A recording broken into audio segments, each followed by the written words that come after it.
Doctor, disculpe, me parece Hola, que... hola, ¿me escuchan? Sí, ahora sí, ya está, doctor. Igual no lo veo, pero ya. Yo asumo que me están mirando, ¿ya? Así que, Sí, se le puede visualizar. muchas gracias. Miren, jóvenes, doctores, doctoras, acá lo que vamos a hacer es establecer las líneas argumentales y voy a hablar rápido porque ya estamos perdiendo mucho tiempo, las líneas argumentales de lo que señala la Corte Suprema en torno a la responsabilidad civil. Y esas líneas fundamentales que voy a abordar están diseñadas en 4 ejes. Los elementos de la responsabilidad civil, la discusión entre daño moral y daño a la persona, la cuantificación de los daños, ya sean estos extrapatrimoniales o patrimoniales, y finalmente los daños punitivos. ¿Hay más ejes? Podrían haber. ¿Por qué estos 4?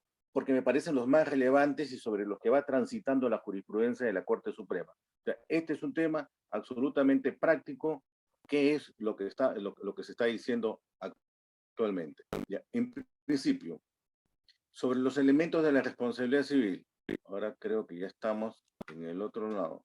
Ya, sobre los elementos de la responsabilidad civil. Esperen un rato que ya ingresé. Ahora tengo que silenciar esto. Ya.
Ya, Yasmín, ¿me están escuchando? No. Doctor, recién ahora. Ay, perdón, Sí. está ya. Ahora sí, ya. Disculpen, jovencitos. Ahora sí, nuevamente empezamos. Miren, tengo ahora 40 minutos. Vamos a ir rápidamente. Este es un asunto absolutamente práctico y esto supone entender la responsabilidad civil desde la perspectiva de la jurisprudencia peruana, exactamente de lo que dice la Corte Suprema. Y para eso vamos a desarrollar nuestra exposición en 4 grandes temas, que son los elementos de la responsabilidad civil, la discusión entre daño moral y daño a la persona, la cuantificación y los daños punitivos. Miren ustedes, hay una casación. Como voy a dejar el PPT con Yasmín, no se preocupen en apuntar porque acá están todas las casaciones enumeradas. La casación 3634-2016 Junín. ¿Por qué la coloco acá? Porque en esa casación se dice que la doctrina y la jurisprudencia han señalado que los elementos de la responsabilidad civil son aquellos que generalmente usamos todos, sean abogados o sean jueces, es decir, la antijuricidad, el daño, el nexo causal, el factor de atribución. Se describe y se define más o menos en qué consiste cada uno de los elementos, antijuricidad, factor de atribución, nexo causal y daño, y esta idea se va a mantener en sucesivas casaciones. No he encontrado en la jurisprudencia peruana una casación que diga una cosa distinta. Por lo tanto, para la jurisprudencia peruana son 4 los elementos de la responsabilidad civil. Se coloca también, por ejemplo, en la casación 13-2017 Lima o en la casación 49-29-2016 Lambayeque, donde además se cita a Lizardo Taboada y a Juan Espinosa. Yo tengo acá en mis manos las casaciones y ahí se van citando a diversos personajes. Entre ellos, vuelvo a insistir en este punto, a Lizardo Taboada y a Juan Espinosa. Voy a ir más lento porque estoy yendo rápido por la hora. Miren, doctores, los jueces seguimos estudios en la Academia de la Magistratura. Y en la Academia de la Magistratura ingresan determinados profesores que van diseñando la currícula y que además van diciendo lo que consideran ellos más pertinente.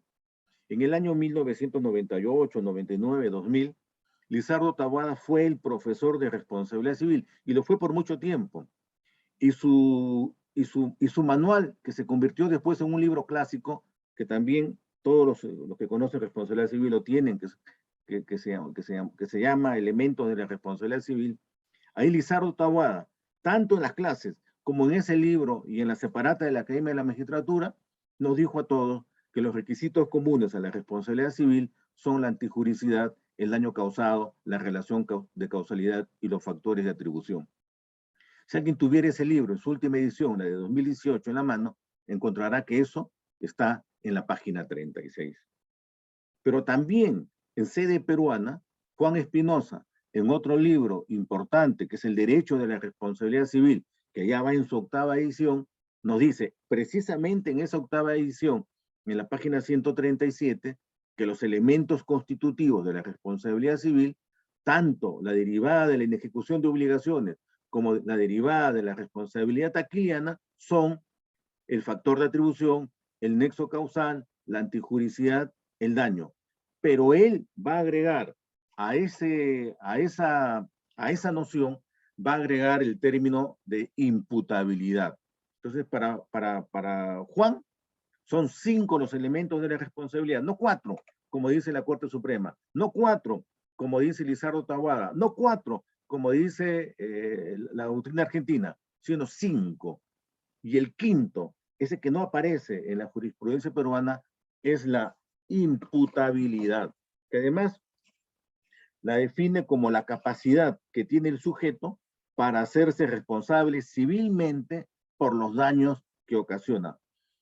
Probablemente, si acá hay un profesor, un estudioso de derecho penal, encontrará que estos términos de imputabilidad son diferenciados en el derecho penal. Se diferencia la culpabilidad, lo que aquí sería el factor de atribución, de la imputabilidad. La imputabilidad exige un sujeto que pueda hacerse responsablemente de los daños que ocasiona.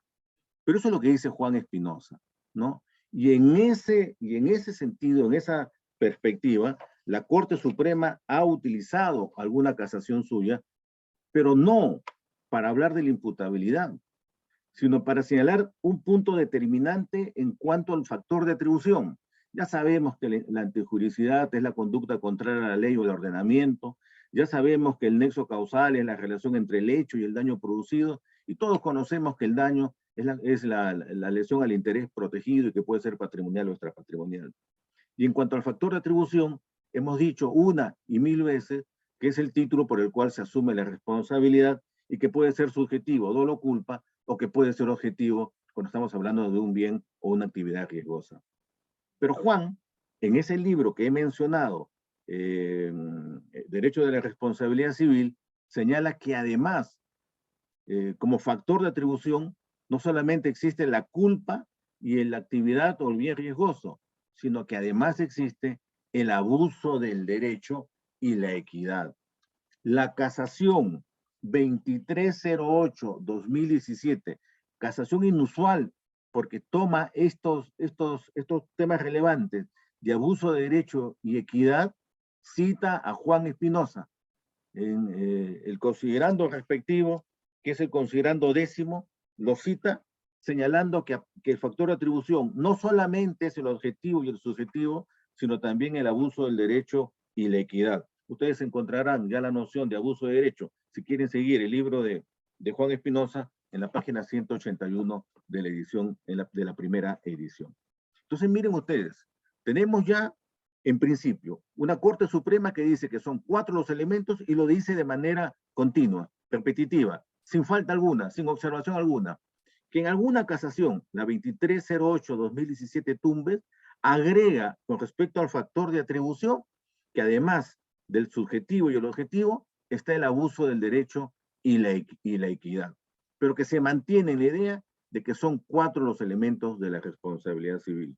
Y esto, doctores, no tiene mayor discusión en sede jurisprudencial. Sin embargo, y esto es lo que hay que confrontar, lo que dice la academia con lo que dicen los jueces, sin embargo, si uno toma este libro clásico de la responsabilidad civil, que se llama La Responsabilidad Civil, de Leiser León Hilario, uno encontrará, por ejemplo, en la página 40, una crítica a los 4 elementos de la responsabilidad civil, una crítica severa porque además señala que esto viene de procedencia argentina, sin mayor análisis y estudio, y ha sido asumido por la jurisprudencia peruana de esa manera, y agrega que en realidad son 3 los elementos de la responsabilidad civil: el daño, el criterio de imputación y la relación de causalidad. Por consiguiente, elimina de los elementos de la responsabilidad civil la antijuridicidad, ¿no? Y dice que debe ser eliminado porque no tiene ninguna, nuestro ordenamiento no ha codificado eso, no lo ha establecido, como tampoco establecido la noción de daño injusto. Y agrega algo, Ley Sarrión como Héctor Campos, agregan algo, dicen, tener, o sea, conceptuar, permitir que la antijuridicidad sea concebida como un elemento de la responsabilidad civil, evita, por ejemplo, señala Leixer, que existan demandas amparadas contra el Poder Judicial, los registros públicos o la administración de tributos. Agrega más, dice, tampoco, dice, ¿qué antijuridicidad puede existir cuando se toca responder por los daños ocasionados por un animal dado en custodia? ¿Qué responsabilidad en los daños causados por dependientes? ¿Qué antijuridicidad en el uso de una actividad riesgosa o peligrosa? Dice, eso no existe. Eso fue un invento argentino remitido al Perú y aceptado con absoluta tranquilidad. La misma posición es la que tiene, por ejemplo, Héctor Campos García. Sin embargo, no es esa la posición de la jurisprudencia. Les voy indicando que está siendo cuestionada. Si ustedes toman el libro, estoy hablando solamente de la literatura peruana para no abordar otros temas. Si ustedes toman el libro Introducción a la Responsabilidad Civil de Gastón Fernández Cruz, este libro pequeño pero sustancioso de Gastón, encontrarán, por ejemplo, que él dice la responsabilidad civil parte desde la, o se encuentra desde el análisis material y desde el análisis de la imputación. Y va a decir, desde el análisis material, los elementos de ese análisis material son el daño, el hecho generador y la causalidad. Y los elementos del análisis de imputación son estos criterios de atribución. Pero obviamente ustedes, de lo que estoy diciendo, encontrarán fácilmente que aquí tampoco se está hablando de antijuridicidad. Aquí se habla de daño, que además es cierto, subsistente, especial, injusto. Se habla de un hecho generador que no tiene connotación jurídica, es el mero evento fáctico. Se habla de la causalidad como causalidad adecuada y se habla de un análisis de imputación que importa un juicio de responsabilidad para ver a quién se traslada el peso económico del daño y que supone factor subjetivo y factor objetivo. Pero ya no se menciona la expresión antijuridicidad. Por consiguiente, la jurisprudencia corre por una ruta, ¿no? La doctrina peruana clásica ha seguido el mismo criterio, pero eventualmente, en los últimos años, personas como Leixer León, como Héctor Campos, como Gastón Fernández, comienzan a señalar que eso no debería ser así, que solamente deberíamos comenzar a mirar 3 elementos de la responsabilidad civil y no 4 elementos de la responsabilidad civil, con las consecuencias que Leixer León ha descrito y que yo aquí he mencionado. Segundo tema, y disculpen que vaya rápido, pero este asunto de que se me fue el internet me impele a hacer esto. Segundo tema. Hay una gran discusión en la responsabilidad civil sobre el daño moral y daño a la persona.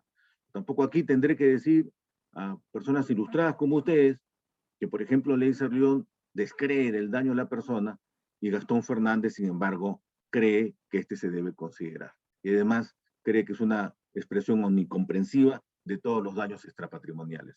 ¿Ya? Pero sobre esa discusión también se ha dado en la Corte Suprema, pero no en el sentido de que discrepe, no en el sentido de que la Corte Suprema no quiera otorgar daño a la persona, sino en el sentido de que la Corte Suprema enmienda enmienda decisiones o confirma decisiones de las salas superiores.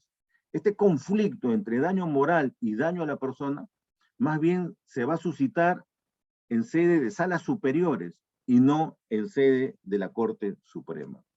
Y tenemos, para empezar, una casación que es la 4393-2013, cuyos considerandos primero, segundo y quinto señalan, por ejemplo, lo siguiente. En principio, esta casación 4393-2013 de la libertad pone en discusión que así deba llamarse, es decir, que la clasificación de daño patrimonial y daño extrapatrimonial deba aceptarse tan fácilmente. Porque la Corte Suprema lo que dice es que ese tipo de clasificación pone el eje, pone la tilde, pone el acento, pone la fuerza en la voz patrimonio, daño patrimonial y daño extrapatrimonial, o daño material y daño inmaterial. Y la Corte Suprema se pregunta, aunque no se responde, si todavía debe permitirse hacer una clasificación desde el lado del patrimonio y no desde el lado de la persona. Después, la Corte Suprema va a decir, a ver, hay daño moral y daño a la persona, y pasa a diferenciarlo desde el punto de vista que ya conocemos, aflicción y sentimiento por un lado, y por el otro lado, un daño a la libertad. Pasa a diferenciarlo por su naturaleza, por la naturaleza del ente afectado, y pasa a diferenciarlo por las consecuencias jurídicas. Entonces, en el considerando segundo de esa casación 4393-2013, la libertad, la Suprema distingue entre daño moral y daño a la persona. Y después, en un extenso considerando, que es el quinto, señala que esta distinción ha sido aceptada por Lizardo Taboada, no voy a citar, ustedes van a verlo después, por Lizardo Taboada, por Alex Plácido, por Espinosa Espinosa, por Beltrán Pacheco, en fin, por Camarota, en fin, por Guevara Peso. En esta casación además hay pie de página y cada expresión, cada autor que se cita está colocado en el pie de página, en nota al pie, para que se sepa de dónde se está extrayendo la afirmación que se dice. Pero ahí se establece claramente, primero, hay una pregunta. ¿Podemos aceptar esa clasificación que pone el acento desde el lado del patrimonio? Primera pregunta. Y una segunda intervención, que es una respuesta. ¿Hay diferencia entre el daño moral y el daño a la persona? Una casación importantísima es la casación 1318-2016 Huancavelica. Y esta casación es importantísima por el hecho discutido. Como algunos me deben haber escuchado ya, en esta casación una persona que está afectada en su salud, tiene problemas en la próstata, decide ir no a un hospital, sino decide ir a la clínica.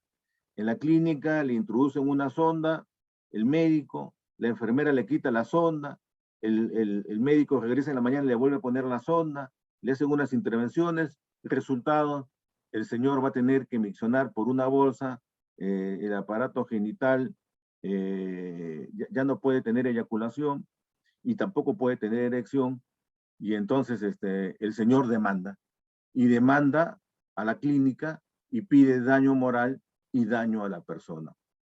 Y la sala superior, en una resolución bien sesuda, dice, mire señor, ¿sabe qué? Yo no le puedo entregar, yo entiendo que usted ha sufrido un daño, y entiendo que ha sufrido un daño grave, pero no le puedo entregar la indemnización que usted me está pidiendo por daño a la persona, porque como este es un asunto propio de la inejecución de obligaciones, entonces no corresponde. Porque en la inejecución de obligaciones, los daños que van a ser resarcidos o reparados son el lucro cesante, el daño emergente y el daño moral. Mientras que en la responsabilidad extracontractual sí existe daño emergente, lucro cesante, daño moral y daño a la persona. Pero como el daño ha sido producido por una clínica dentro de un contrato, unas obligaciones que había, acá lamentablemente no le podemos dar el daño a la persona que usted ha solicitado. Entonces este señor viene en casación y más o menos, en un recurso interesante, pero más o menos práctico, le dice la Corte Suprema, a ver, o sea, ustedes no me quieren dar indemnización por un asunto teórico, por un asunto técnico, por un asunto de defectuosa técnica legislativa, a sabiendas de que sí existe un daño. Más o menos le dice así la Corte Suprema. Yo tenía dos posibilidades, o me iba a la mano derecha al hospital, o me iba a la mano izquierda a la clínica. Como supuse que la clínica me iba a atender bien, me fui a la clínica. Y por haber supuesto eso, me indemnizan con menor cantidad. Es decir, que si yo me iba a la mano derecha donde estaba el hospital, entonces ustedes sí me hubieran dado el daño a la persona. ¿No les parece, pregunta el señor, algo irrazonable? Entonces la Corte Suprema tiene que contestarle esto, ¿no? Y en efecto, la Suprema le contesta en esta casación diciéndole, sí, pues, el daño a la persona fue introducido en una reunión celebrada en julio del 85, escasos 17 días de la promulgación del código, ¿no? Y en esa conversación se introduce el daño a la persona, pero se coloca solamente en un lado. En el 1985, en la responsabilidad extracontractual, ya hay un olvido completo de qué iba a pasar con respecto a la inejecución de obligaciones, que solamente contienen las figuras del 1317 y del 1322. Entonces, aparentemente en el Perú hay daño a la persona en la extracontractual, pero no lo hay en ejecución de obligaciones. Entonces, ¿cómo responder a esto? Ante la existencia de un daño, la evidencia de un daño y la posibilidad de que hayan dos indemnizaciones distintas ante un mismo hecho. Y lo que la Suprema dice es, me voy a agarrar de algo. Miren, no voy a inventar nada. ¿Qué cosa es lo que voy a tomar? Voy a tomar en cuenta lo que dice el tercer pleno casatorio. Porque el tercer pleno casatorio va a decir, entre otras cosas, que en el mundo de la inejecución de obligaciones, el daño moral es igual al daño a la persona. Y eso lo dice un considerando, ¿eh? En el considerando 70 del tercer pleno casatorio se dice eso. El daño moral es igual al daño a la persona. Entonces la Suprema, a partir de ese dato, comienza a tejer, a construir su argumento para decir, entre otras cosas, que aquí también, cuando el asunto es, el daño proviene de la inejecución de obligaciones, se va a entender que el daño moral no va a tener una concepción restringida de aflicción, sufrimiento, sino que el daño moral va a tener una concepción amplia, tan amplia como la propia del daño a la persona. Y por eso va a revocar y va a declarar fundada la demanda, porque ello, agrega, lo estoy mirando, permite el principio de reparación integral y impide que un defecto de técnica legislativa perjudique a la víctima, equilibra la relación y equilibra la relación que ha sido perjudicada. Entonces, esta casación es importante, la 1318-2016, Juan Cabelica, y hace mención al tercer pleno casatorio, el numeral 70. Por supuesto, doctores, ustedes saben perfectamente que esta discusión pervive, persiste y continúa todavía. Hay una casación, por ejemplo, la 4983-2013 Lima, donde la Corte Suprema vuelve a discutir si existe el daño a la persona en su variante daño al proyecto de vida. Y allí lo que va a decir, entre otras cosas, es a la crítica de que la expresión, la voz, daño al proyecto de vida no existe en el Código Civil, va a responder, pero es que esto es irrelevante. Es irrelevante. Y es irrelevante, entre otras cosas, porque la noción daño a la persona comprende el daño al proyecto de vida. Existe la noción de daño a la persona. El código no define, algunas cosas no define, pero ahí en el 1985 habla de daño a la persona y le dota de un contenido, que es un contenido meramente doctrinario. Pero agrega algo más en esta casación.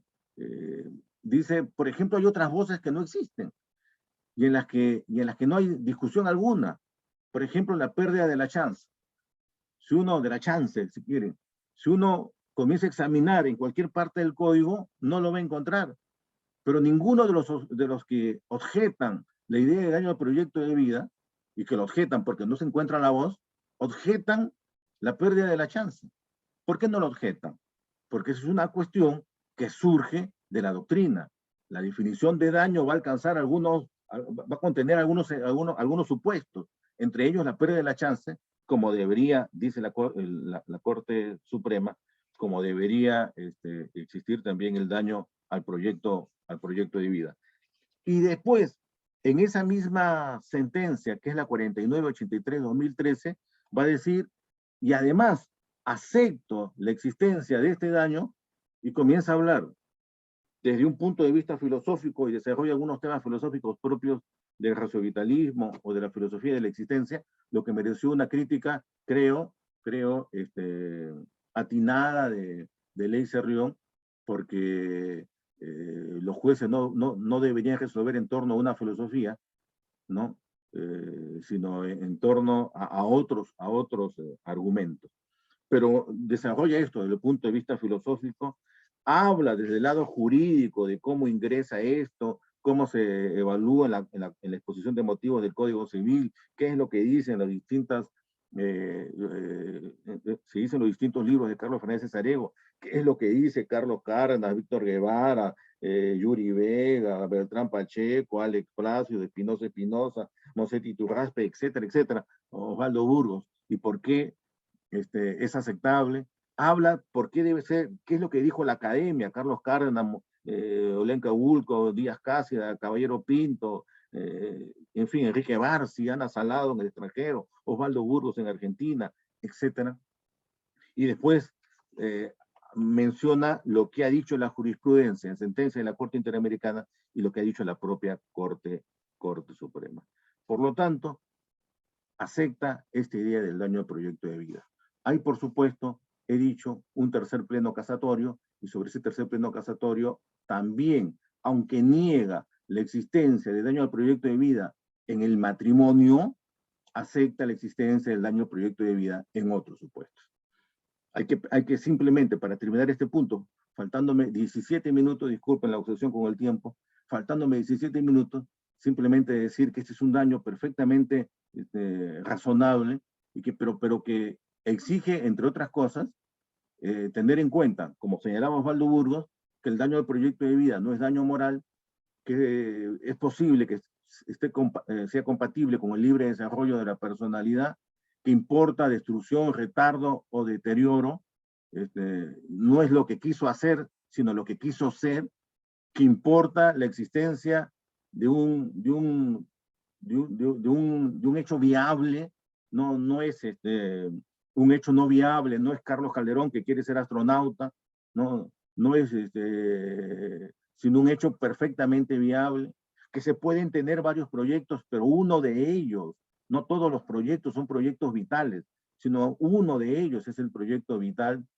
que se debe medir en torno a la cuantificación por el grado de desarrollo del proyecto vital. Un proyecto existencial apenas pergeñado es un proyecto que probablemente no merecería reparación. Que es posible sustituir el proyecto vital con un proyecto alternativo.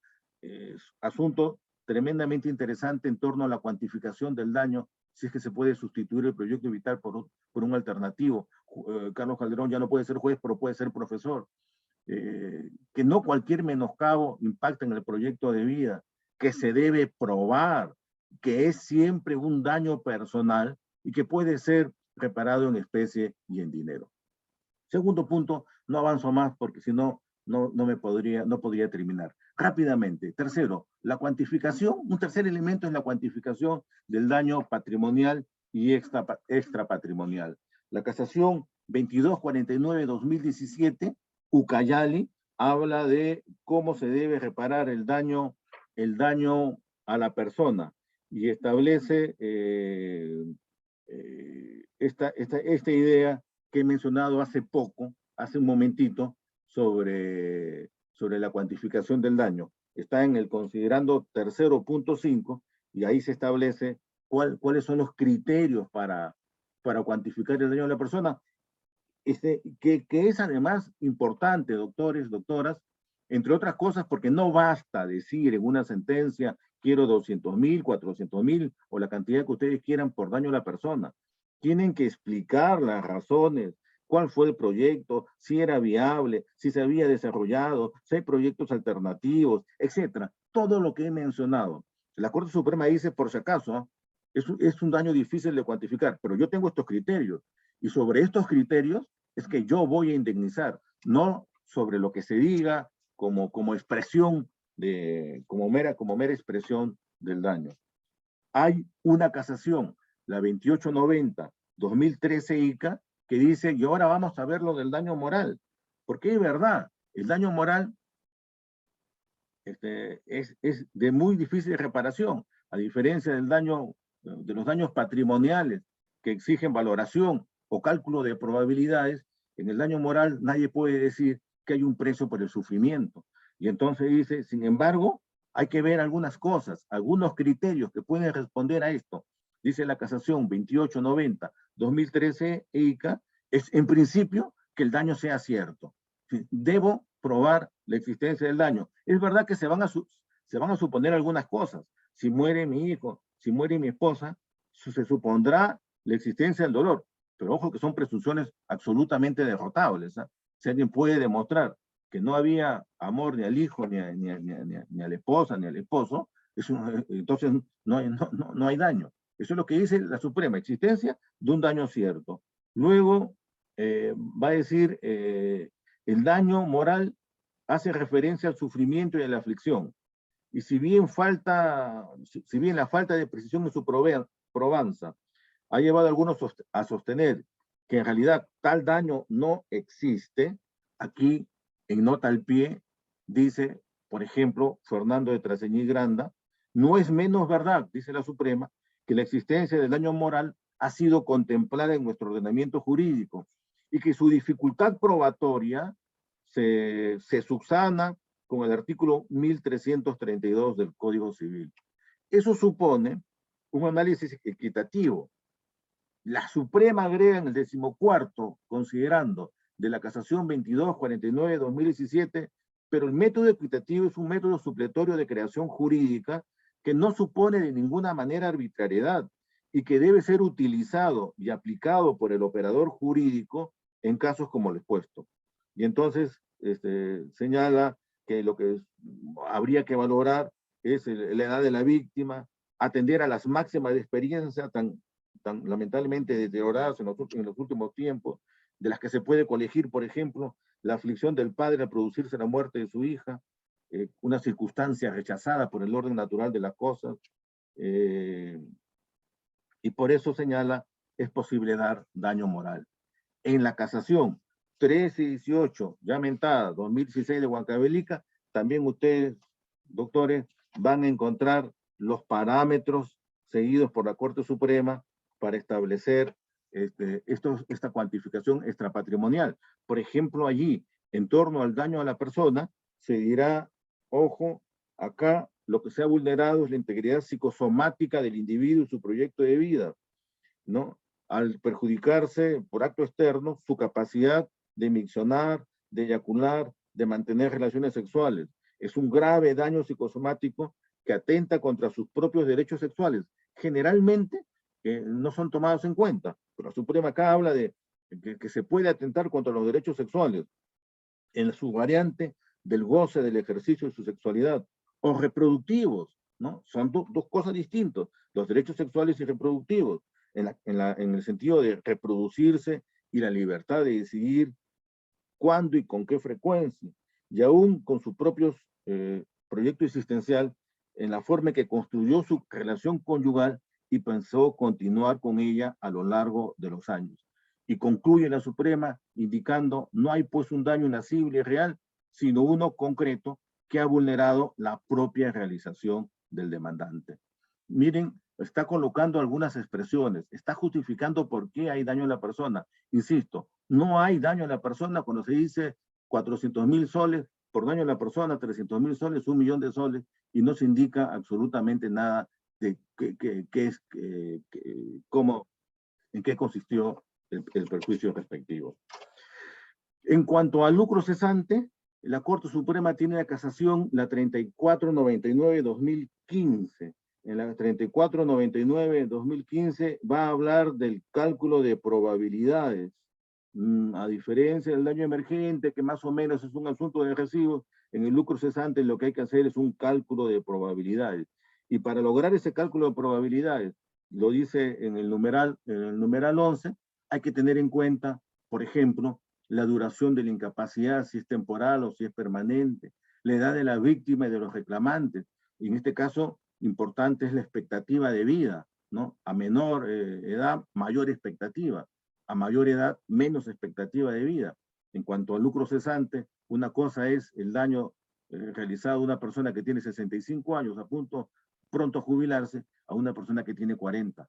Género de la víctima y de los reclamantes, la condición de la víctima y los reclamantes, ya sean personas válidas o inválidas, el periodo de dependencia económico, la idea de que el lucro cesante nunca puede ser fuente de enriquecimiento, ¿no? Y la existencia de cónyuge, conviviente o de hijos, etc. Entonces, ya tenemos este tercer punto. Como me quedan apenas 8 minutos, 6 minutos de pronto para acabar, el otro tema que ha sido relevante en la jurisprudencia peruana era de los daños punitivos. No explicaré aquí el tema los clásicos ejemplos de Grinchau versus Ford o Liebes versus McDonald's, ¿no? Y este café que quema, este motor que está malogrado y sin embargo de venta del auto, o este café hirviendo que cae en los muslos de una mujer y que ocasionan procesos judiciales donde el juez norteamericano, entrega una indemnización que es superior al daño causado. Si el daño causado hubiera sido como 1, entrega una indemnización como 20. ¿Por qué? Porque está aplicando lo que estaba hablando Freddy antes de antes de iniciar esta sesión sobre los daños punitivos. Ahora, muy bien, como todo el mundo sabe, esta característica de los daños punitivos tiene un objetivo, que es castigar y disuadir, ¿no? Y se entrega un monto punitivo a favor de la víctima, ¿no? Entonces, hay preguntas sobre quiénes deben ser destinatarios de la condena punitiva. A veces ha sido solamente el perjudicado inicial, ahora se están entregando en Estados Unidos estos montos a diferentes asociaciones, ¿no? Después el tema pasa por cuál puede ser el monto, si puede ser cualquier monto o si hay que fijar unos límites. Entonces, todo ese tema que es propio de la justicia anglosajona viene también al Perú, pero ya no en sede civil, 2 minutos más y acabo, sino en sede material, en el 5º Pleno Jurisdiccional Supremo en materia laboral y provisional, donde se indicó expresamente que los daños punitivos tienen como propósito castigar a quien produce un daño y disuadir tanto al causante del perjuicio como a otros posibles infractores de repetir la misma acción dañina. Pero no quedó ahí el tema, porque después, en el 6º Pleno Casatorio, se volvió a tocar los daños punitivos, y allí sí dijo, y por supuesto, estos daños punitivos además el Pleno Jurisdiccional Supremo en materia laboral y provisional dijo y debe prosperar en los casos de despido fraudulento y de despido incausado. En esos casos, el juez está autorizado, dijo el 6º Pleno Jurisdiccional Supremo, en colocar como indemnización daños punitivos. Pero como esto quedaba muy abierto, porque no se sabía hasta qué cantidad se podía colocar como daños punitivos, en el 6º Pleno Laboral y Previsional se dijo, los daños punitivos son una forma de pena privada donde el beneficiario de esas sumas de dinero es la víctima del daño causado. Dicha suma, reconocida por el juez, está por encima de aquella que le corresponde a la reparación del perjuicio y se otorga en los casos en que el acto causante del perjuicio haya estado rodeado de circunstancias que lo hacen particularmente ultrajante, vejatorio o penoso para las víctimas. Y entonces señala, y eso debe existir en materia laboral y previsional. Pero enseguida dice, por si acaso, no puede ser tan excesivo. Y agrega, el monto que se ordene pagar no puede ser exagerado ni diminuto. Y va a contener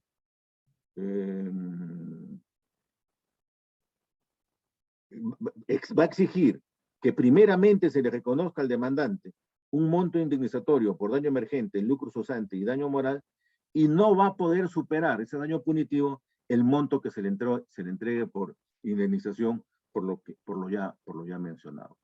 Entonces, hay algunos temas más susceptibles de discutir, pero ya son las 6:57 y yo he tenido que correr raudamente por los problemas que hubieron en la conexión. Entonces son esos 4 elementos, ¿no? Los elementos de la responsabilidad civil que ya comienza a ponerse en discusión en orden doctrinario.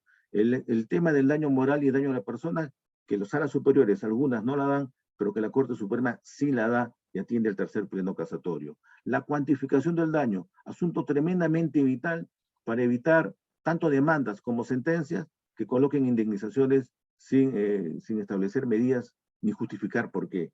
Y el último punto, la de los daños punitivos, que originó en sede doctrinaria peruana que se diga de dónde han surgido esos daños, en qué norma legal están contemplados, y es una intromisión de parte de los jueces en los temas de reparación, cambiando, ingresando a ser legisladores y no a constituirse meramente en jueces. Otros supuestos que hay en indemnización, muchos, ¿no? Muchos, el leasing con la norma modificatoria, el asunto de las aseguradoras, etcétera. Pero aquí solamente he relatado 4 y aquí me voy a quedar por el hecho del tiempo que ha pasado. Les agradezco, doctores, doctoras. Muchísimas gracias, estimado doctor. Aquí tenemos algunas preguntas para comentarle en breve. La primera es la siguiente. Doctor, ¿qué tan lejos o cerca nos encontramos de que ingresen los daños punitivos a la responsabilidad civil? Y siguiendo con ello, ¿de qué manera, si es así, deberían ingresar en nuestro sistema jurídico de manera jurisprudencial como lo ha tratado de hacer los plenos laborales? Mira, yo sugeriría que ingrese de manera legislativa. ¿Qué tan lejos y qué tan cerca? Yo creo que estamos mucho más cerca de lo que se piensa, ¿no? Hay ya más o menos una idea, una concepción de que en el Perú hay empresas que hacen lo que quieren y que no responden como deben, ¿no? Y que no hay ningún desincentivo para que ello ocurra. Entonces, los desincentivos pueden ser las multas, pero vemos que las multas también no existen.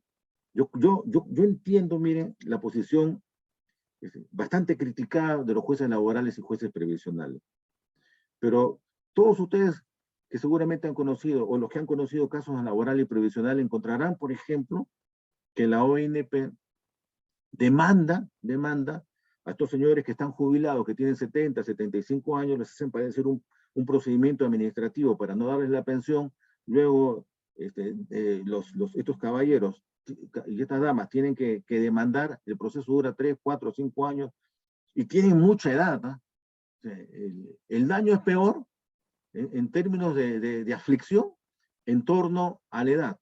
Una cosa es que uno esté litigando cuando tiene 40 y tiene toda la fuerza del mundo para esperar, toda la cólera del mundo, si quieren, para esperar. Y otra cosa es cuando uno tiene 75, 76 años y sabe que cada año de vida, que los años de vida que todavía le tocan son cada vez menos, ¿no? Y que su salud se va deteriorando con el tiempo. Entonces uno encuentra, por ejemplo, en esta sentencia de la ONP, encuentra que después de litigar 4 o 5 años, la ONP dice, ¿sabes qué? Trabajador, me equivoqué. Tenía razón, sí debía darte la pensión. Y puede ser que el señor haya pasado muchos años litigando, o que el señor, como sucede, esté muerto. Y por eso a nadie sorprendió cuando el Tribunal Constitucional, en el caso de la ONP, mencionó de que se trataba de una entidad inhumana. Y así otras cosas, ¿ah? Pero en términos de previsional, yo entiendo a los jueces supremos que se han encontrado con esta cuestión y dicen, pero ¿cómo hago para desincentivar esta conducta? Porque administrativamente la ONP sigue haciendo lo mismo, porque administrativamente, a pesar de cualquier estado de cosas inconstitucional, sigue ocurriendo lo mismo. ¿Cómo hago? Y entonces se ocurrió, seguramente pensando en la ONP y en otras empresas semejantes, se les ocurrió decir, utilicemos los daños punitivos. Si hay una crítica, la crítica es que es mucho mejor que ingrese legislativamente y no por la vía pretoriana, ¿no? Porque la vía pretoriana no porque primero se está utilizando facultades que no parecen corresponderle al juez, pero segundo, además, que no hay un diseño, no hay un parámetro, no hay un patrón. Y por eso, miren ustedes, el quinto pleno dice, hay daños punitivos, y el sexto pleno, de inmediato, al año siguiente tiene que decir, pero por si acaso, no van a entregar 200 veces más, no sé, como decir, el daño fue 100.000 y no van a entregar 5 millones por daños punitivos.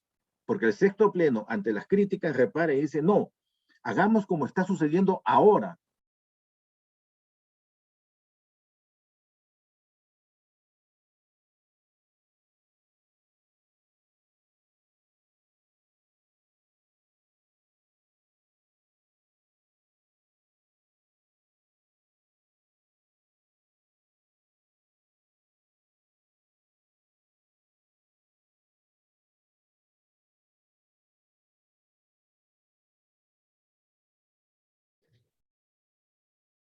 Buenas noches con todos. Parece que el doctor ha tenido un inconveniente con el internet. Vamos a ver si se puede conectar en breves.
Buenas noches, estimados participantes. El doctor Calderón me comenta que el problema con el internet persiste. En ese caso, lo que vamos a hacer con las preguntas que no se pudieron trasladar al ponente, se las vamos a remitir y trasladaremos las respuestas posteriormente.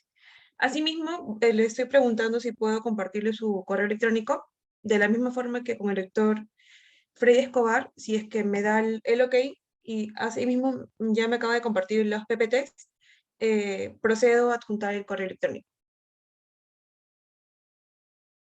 Bueno, y para continuar con la programación, tenemos la participación del doctor Vladimir Contreras, quien ya se encuentra en la sesión. Muy buenas noches, estimado doctor.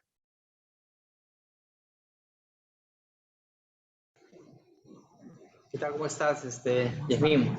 Buenas noches a todos ustedes. Doctor, ¿qué tal? Buenas noches. Para proceder con su ponencia, doy una breve presentación de su persona y podemos continuar con la sesión. Ya, ok. Buenas noches con todos.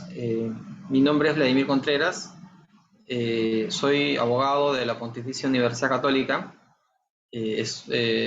Estoy cursando la maestría también en la Pontificia Universidad Católica, en la maestría de Regulación de Servicios Públicos. Soy docente también de la Universidad Católica en los cursos de Obligaciones y Responsabilidad Civil. Es docente en la Universidad San Marcos, en el curso de Responsabilidad Civil. El tema de mi especialidad es Derecho Civil y básicamente en temas de obligaciones y responsabilidad civil. Quiero agradecer a B-Lawyer, a la institución, por esta invitación que me han hecho para compartir con ustedes algunas ideas sobre lo que es la responsabilidad civil en las denominadas obligaciones de medios y obligaciones de resultado. Muchísimas gracias, doctor, por su presencia el día de hoy. Es todo un placer contar con usted. Doctor, quería consultarle si va a compartir diapositivas. No, pero tengo diapositivas del tema. Lo que pasa es que digamos que hay que hacer algunos ajustes. Podría en todo caso al final de la sesión dejarles mi correo para enviarles esas diapositivas, ¿no? Que ajustadas se las puedo enviar, sino que tienen otros temas también, entonces que no vienen al caso. Pero como les digo, les puedo dejar mi correo para enviarles las diapositivas al final de la clase. Sí, al final. Ya, perfecto, Héctor. Entonces podemos dar inicio a la ponencia. Muchísimas gracias por su presencia. Ya, ok.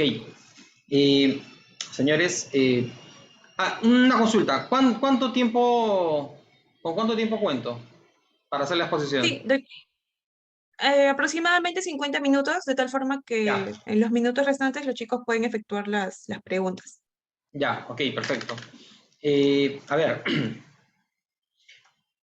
para abordar el tema de la responsabilidad civil en las denominadas obligaciones de medios y obligaciones de resultado, en primer lugar vamos a partir de lo que es el concepto de obligación. Concepto que todos de alguna manera conocemos, así que esa parte en particular la vamos a hacer de manera breve, pero es muy importante entender a cabalidad o recordar a cabalidad el concepto de obligación para entrar a tallar a las denominadas obligaciones de medios, luego las obligaciones de resultado y la responsabilidad civil en ese tipo de obligaciones. A ver, como todos saben, en toda obligación nos encontramos ante un escenario en donde una persona llamada deudor se compromete a ejecutar cierta conducta de prestación para satisfacer el interés de la otra parte, que es el acreedor, ¿ya? Entonces, acá se dice que la conducta debida es la prestación y el resultado que se obtiene de la conducta debida es la utilidad, digamos, aquello que el acreedor finalmente espera. Así, por ejemplo, si yo me comprometiera con alguno de ustedes a entregarles una casa, al título que fuera, ¿no? Puede ser por transferencia de propiedad, puede ser por arrendamiento, pero si la obligación fuese la entrega de una casa, la conducta de prestación sería propiamente la entrega y el resultado que el acreedor finalmente espera es la casa, ¿ya? Entonces, acá perfectamente se puede distinguir lo que Piero Schlesinger identifica como prestación subjetiva y prestación objetiva. ¿A qué vengo con esto? La prestación subjetiva es precisamente la conducta debida por el deudor, el medio que el deudor emplea para proporcionar al acreedor el resultado que éste espera. Y la denominada prestación objetiva es el resultado que proviene de la ejecución de la prestación subjetiva. Así, por ejemplo, si yo tengo que realizar una operación, ¿ya? De repente retirar una muela, ¿ya? Yo soy un dentista y soy deudor de un paciente a quien le tengo que retirar una muela. Evidentemente, acá va a haber una prestación que es hacer la actividad quirúrgica de retirar la muela y el resultado precisamente es la circunstancia en donde el acreedor se encuentra ya sin esta muela, este diente que le afectaba o que le causaba dolor. Entonces va a haber una conducta debida y un resultado. Y esto es muy importante, en verdad, para hablar de una situación de cumplimiento. Para que exista cumplimiento en el plano de las obligaciones, tiene que ejecutarse la prestación subjetiva y tiene que ejecutarse la prestación objetiva. Dicho de otra manera, el deudor tiene que realizar la conducta debida y como consecuencia del despliegue de esa conducta debida, debe proporcionársele al acreedor el resultado que este último espera. Dicho de otra manera, el resultado que este último espera debe provenir de la conducta debida por el deudor.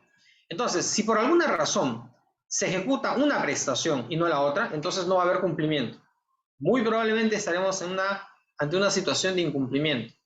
Si se dice que el deudor ejecuta cierta conducta de prestación, pero no le proporciona el resultado debido al acreedor, entonces acá, dado que el resultado no ha sido proporcionado, va a haber incumplimiento, porque el deudor no se comprometió solamente a realizar una actividad, sino se comprometió a proporcionar a un resultado producto de la ejecución de dicha actividad. Dicho de otra manera, si el resultado es obtenido por el acreedor por otros medios que no son la conducta debida por el deudor, tampoco va a haber cumplimiento, porque como dije hace un momento, el deudor debe realizar la conducta debida y producto de esa conducta debe obtenerse el resultado. Si el resultado se obtiene por otros medios, no podríamos decir que el deudor ha cumplido. Ya vamos a ver eso más adelante con algunos ejemplos, con ocasión de ver las obligaciones de medios y las denominadas obligaciones de resultado. Entonces, para resumir en esta parte, para que exista cumplimiento, debe ejecutarse tanto la prestación subjetiva como la prestación objetiva. El deudor debe realizar una actividad y esa actividad debe, o como consecuencia de realizar esa actividad, se debe proporcionar al acreedor cierto resultado. Muy bien. Entonces, si se ejecutan ambas prestaciones, va a haber cumplimiento, ¿ya?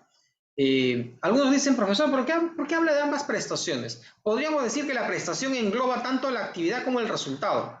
El asunto es que estos dos fenómenos en el plano jurídico tienen que presentarse, tanto actividad como resultado, para que exista cumplimiento.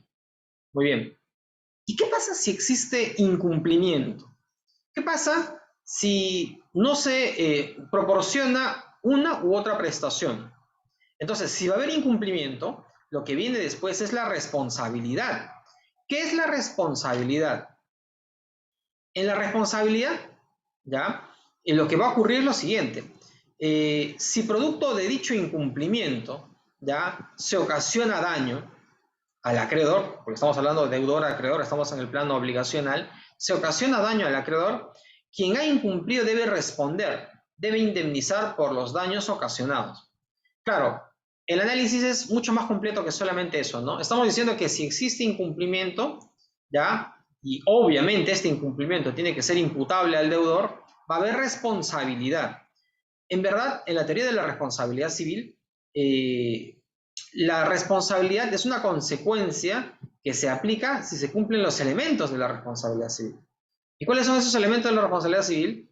Bueno, todos de alguna manera conocen esos elementos. Son el daño, tiene que haber daño. Si no, ¿de qué estamos hablando? Si no hay daño, ¿de qué responsabilidad civil estamos hablando? Además, este daño tiene que ser consecuencia de un hecho generador, una conducta dañosa. Y entre este daño y este hecho generador tiene que existir relación de causalidad, ¿ya? Habiéndose verificado estos tres elementos de la responsabilidad civil, encontraremos a la figura del causante. ¿Quién es el causante? Aquel que materialmente ha ocasionado daño. Muy bien, pero no es suficiente para que el causante sea responsable. Para que el causante sea responsable, respecto de ese causante, debe predicarse ciertos criterios de imputación que están regulados en el Código Civil. Criterios de imputación que pueden ser subjetivos, subjetivo que diga, u objetivo, ¿ya? El criterio de imputación subjetivo por antonomasia es la culpa. Y los criterios de imputación objetivo, por lo menos en el plano de la responsabilidad civil extracontractual, tenemos al riesgo y a la exposición al peligro, ¿ya?, en la responsabilidad directa, artículo 1970, o la responsabilidad por garantía, regulada en el artículo 1981, que es la denominada responsabilidad vicaria. Entonces, en general, ¿ya?, nosotros, para efectos prácticos, simplemente decimos lo siguiente: si existe incumplimiento imputable al deudor, va a haber responsabilidad. Pero nosotros sabemos que en verdad, para que exista responsabilidad, debe cumplirse todos estos elementos de la responsabilidad civil. Para efectos prácticos de esta clase vamos a asumir lo siguiente: si existe incumplimiento imputable al deudor, va a existir responsabilidad. Llevemos este análisis al plano contractual.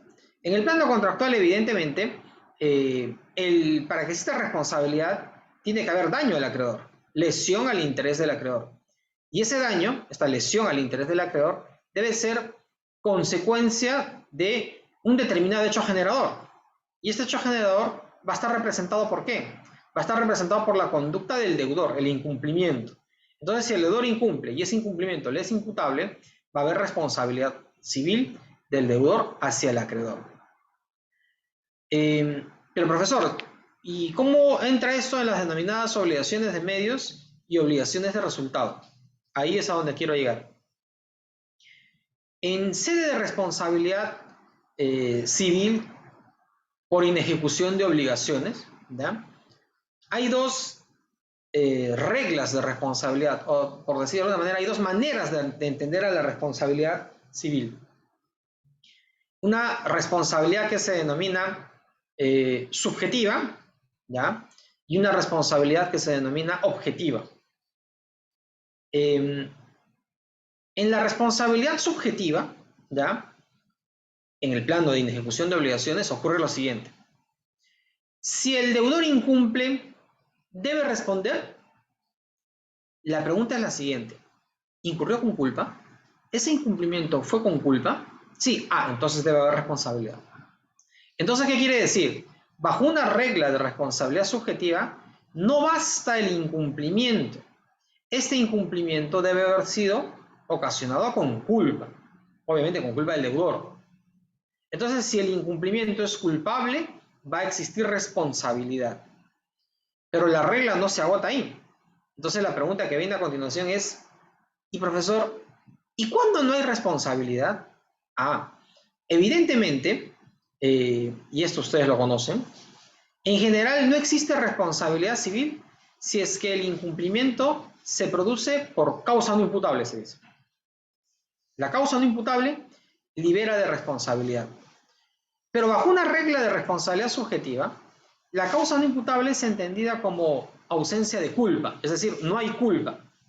Entonces, si para que exista responsabilidad el incumplimiento debe ser con culpa, para que no exista responsabilidad, este incumplimiento debe haber sido un incumplimiento en donde no hay culpa.